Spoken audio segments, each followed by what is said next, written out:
I've just spoken to the other two, and I absolutely love this movie. I only watched it today, so it's really fresh in my head. But I thought it was such a wonderful piece of filmmaking. I'm going to start with you, Luna. I mean, I just wondered about, at one point this was a thought in your head, and then it was a word on a page, and then suddenly there's people on a set telling your story, and the next thing you know, it's playing and people are seeing it. Has it been quite a mad, surreal experience? And what does it feel like to now have the film just out there being watched by people? Yeah, I think it's really just sort of caught up to me like the past couple of weeks that I've realised I don't know, I'm quite good at compartmentalizing. I don't know what that says about me, but I feel like subconsciously my body has definitely been reacting to the idea of people seeing it and it becoming theirs now.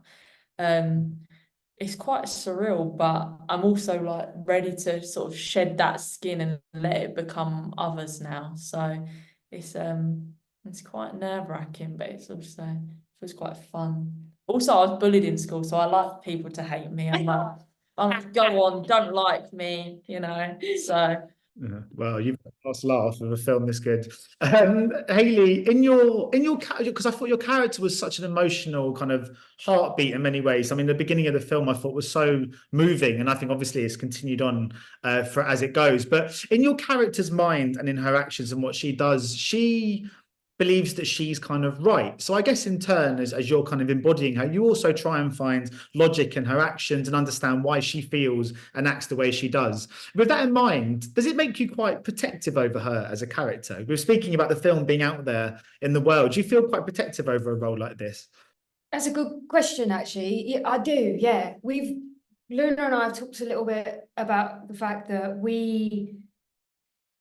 people I think will watch it and they'll take a lot of different things from the relationship between Cynthia and Maria and where Cynthia's coming from and how this idea of right and wrong, or is it loving or is it abusive? And Luna and I never talked about the idea that the way they live is abusive.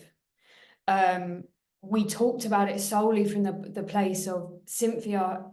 Obviously, there's something happening in her head, but it comes from a place of deep, deep love and wanting to care for her child and create a sort of magical, beautiful world for her daughter, which she does. So it's interesting, you talk to different people and some people have a reaction that's kind of like, it's abusive, it's an abusive relationship, or it's abusive that she's letting her live in a house like that. But we never had that, did we? We didn't come at it from that point of view. We came at it, as I say, from a point of view of real love and the fact that she takes care of her daughter, and her daughter is fed and clothed and kept warm and is given these gifts and is allowed to have an imagination. And so I get protective over the idea that something is very black and white and that ultimately anything is wrong. I think that's I don't really like that sort of linear thinking. So yeah, I suppose a little bit protective over her.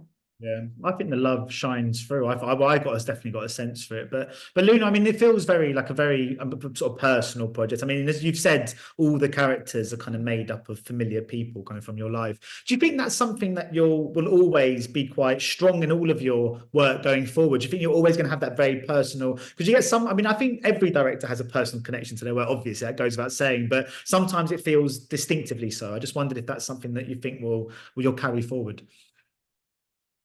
yeah, I mean, always, if I'm lucky enough to keep making film, then I mean, I'm quite a lazy person, I'll be honest. I'm a very lazy person. So unless I love something and feel close to something, I give it little to nothing. So I feel like you spend, 3 years with a project, and that's fast, 3 years. And if I don't love it with all my heart, I'm lazy. I won't give it enough water in. And I hope that's something, even in my next thing, like everyone is sort of birthed out the idea or experiences and very close things that have happened to me, either my grandmother or my sister or my mother, and they're always spinning a web in all of my stories and worlds, and same in my shorts, and they're always filmed where I live. I want my Downham trilogy, so fingers crossed the funding gods allow that to be that one day. And Yeah, I mean, even with like I've looked at adaptations of books and stuff, and like unless I really feel like they're part of me, I just won't do it. Not that I have the luxury. I still have the same amount of money in my bank account as I did before this film, so I don't have the luxury for that. But I like to think that, you know, when I leave this plane of existence, at least all of me is sort of captured in the essence of a lot of my work. I wanted to speak quickly as well about the production and sort of set design on this. I was interested to know, particularly in obviously the scenes that you're in, Hayley. The house is obviously a complete mess, you know, with all the kind of stuff that she's been hoarding and collecting. I just wanted to know, was there a method to the madness? Was everything very specifically placed, or was it a bit like, right, just chuck that on the ground? I'm just interested to know about how you built that look. I mean, that whole living room, like even the blueprint, like all of the measurements that Bobby Cousins and his team, like they came into my living room and measured my living room. And then they sort of abducted, same as costume, all of my family photo albums and basically recreated like the old clothes that were in my house. And there was a piano that, you know, it was really weird actually. They brought a piano to the set and put it in the place where it was in my house. And the piano said Essex Road on it, which is the road that my nan lived on when she was little. So there was a lot of weird, spooky things that happened. And I also would like sketch up, you know, I always imagined that there would be like these collection of bird cages on the ceiling. And Bobby and his team would source all these antique bird cages and put lights in them and put them up. And that there'd be a net full of collected bottles, because I always described Mother and Maria as these kind of magpies and that this is their nest. And even the stack of books, Bobby was like, well, that will be where, you know, we never see it in the film, but that's where Pearl the ferret lives. It's like his throne. And so there is like a method to the madness, that there are all these curated, and it is quite like that for people who have like hoarding as a disorder, that it very rarely is just piles of just loads of different things. It usually is quite eclectic and very, you know, I remember watching one and this woman just collected frogs and banana skins.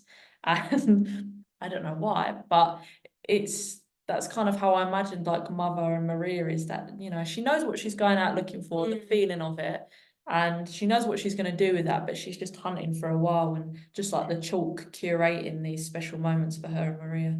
Feeling was a big part of it as well, because when I first went, because it was a built set, and when I first went onto it, we spent a little bit of time, didn't we? And Luna said to me, does everything feel like it is where it should be? So because myself and Lilybo, who plays Little Maria, we're on the sofa in front of the TV quite a lot. So Luna was sort of saying, does it feel like this is how it would be if you're spending that many hours in there? Which was a lot of actually our stuff was to do with feeling and sense. I think we shifted a few things around to just go, like, look at a certain book or how close things felt to the sofa so that you felt safe. And a big part of the hoarding is about safety and about feeling safe in your space. And so we did a little bit of work with that when we first came on set, didn't we? Yeah. Yeah. Yeah, I thought that the performance from Lilybo in those opening kind of third of the movie was so good. I'm just interested, particularly for you, Hayley, about working so closely with someone that kind of young. Because I mean, when you work with a kind of adult, you'll be like, oh, we'll stay in touch, or WhatsApp, you might meet for a beer or see them on another project. But is there especially something quite emotional about saying goodbye at the end of a shoot to someone of that age you've built up such a close connection to? Yeah, I just loved Lilybo. I really did. I've worked with kids before, and I've worked with them in when I did I, Daniel Blake, it was quite organic. Ken Loach was, you know, he wanted to make sure that these weren't sort of starry children. He wanted to keep it very organic. And the relationship with Lilybo was a lot to do with Luna. I mean, she loved you, didn't she? And Luna sort of brought the two of us together, and we got into that space of the living room and we played, and sort of we had to kind of get to know each other and be able to touch each other and feel comfortable within that. And we were just lucky that Lily was very free-spirited. She wasn't sort of a child that was stuck behind a screen or felt like she was just quite free. And her parents were wicked, and she just loved it. So it wasn't like hugely emotional, but it was really nice to have spent that time with her and to have watched her and watched some of the stuff she did, because she was just brave, wasn't she? Like holding the different animals. She was kind of fascinated by it, and yeah, she was a good little soul to be around, wasn't she? I want to ask too about the period setting, because it was so spot on. The fashion, the interiors in the house, everything that I because I'm sort of from 90. I'm in 1904. I would have been like 7, but I just remember London from that kind of period, and even the way people were talking just felt so accurate. Was that quite tough to achieve on a budget, Luna? Because I guess with periods, you've got to source loads of things and try and find all the locations you've got to find. I just wondered about the challenges that came with that. Yeah, I mean, even like the weeks before, I had multiple people be like, "This is not achievable. This is not achievable." And I was like, "It is. We can do it." But we basically filmed like where I live, and I think that naturally itself like just feels of that time still. That's why I just love it. It's like when you come a certain part of Southeast London, there is a sort of it's stuck. It's stuck in a weird time sphere. Whereas, a bit further southeast and south, it's quite gentrified. But where I live, it's like its own little petri dish, and it's quite community led. Like people know one another, and I had a really great locations manager, Chloe, who, I mean, we were shooting like even the dustbin lorry scene when kids were coming back from school, and people were miserable. Like people did not want to move their cars for us, obviously. So we'd be a bit cheeky and we'd put, like a sack over them, and we just made do with what we could, which I feel like, sometimes people from where we're from, we can do that quite easy. It's sort of in our bones. Yeah. But in terms of language, I mean, it's quite funny because some of it's written where it sounds quite absurd and it feels otherworldly, but also that is just me. Basically, my nan and granddad raised me and they're from the East End. So all of them sort of sayings and, just how people speak is just how I speak. So naturally for me, I don't really have to do a lot of research because I still live with my granddad. I don't use glottals, like no glottal stops. So for me, it's quite easy. And also my sister studied linguistics and they'd always make her do the cockneys because of how we sound. So she could always take a peek and be like, it is what it is, So my final question is kind of it's for both of you, but it would be for start with you, Luna. But you've mentioned that this film saved your life, and I just wanted to know in what way it did. And I'm going to follow that with Hayley by asking if you've ever had a film you've worked on save yours. Yeah, I mean, it was a particular bleak period. I sort of got ghosted on my first feature. And I think, again, like not to keep going like people like us. Like, I feel like Jess Glynn, when she got banned from Sexy Fish because she wore trainers and made an outrage about it. Like not to be like that, but like it means a lot when you're riding on something when you're not from a world like that and you don't know anyone, that you think you're going to make something that you're working a full-time job on top of doing it. And it broke my heart when I got ghosted on that and I had to go back to working full-time like I did anyway during all of my projects. And that, it was the first lockdown, I was still working and it was quite bleak for everyone, and just really these characters sort of would whisper to me and be my sanctum, and I'd often write on the back of my garden centre receipts the dialogue, and they were like my imaginary friends. So it did save me. I think I'm gonna be forever a probably chronically depressed person, but that's in my brain chemistry, I'm afraid, but the words do save me, and I think if it's enough for me to just have them words for myself, I think, thank God.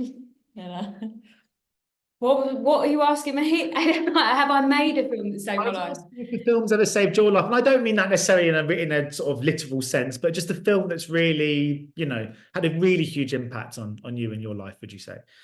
Yeah, well, obviously, I think Daniel Blake was a game changer for me. I'd spent a lot of time. I'd been out of drama school a little while and nothing was happening, and I had a beautiful, beautiful experience on that film. And the 5 weeks that I was in Newcastle, it was beautiful. And I don't know that I think in terms of my career, that changed my life, but in terms of what I needed at the right time, and not just because you're sat here, but doing Hoard, meeting Luna and doing Hoard was a big deal for me. We was, you know, it was coming out of lockdown.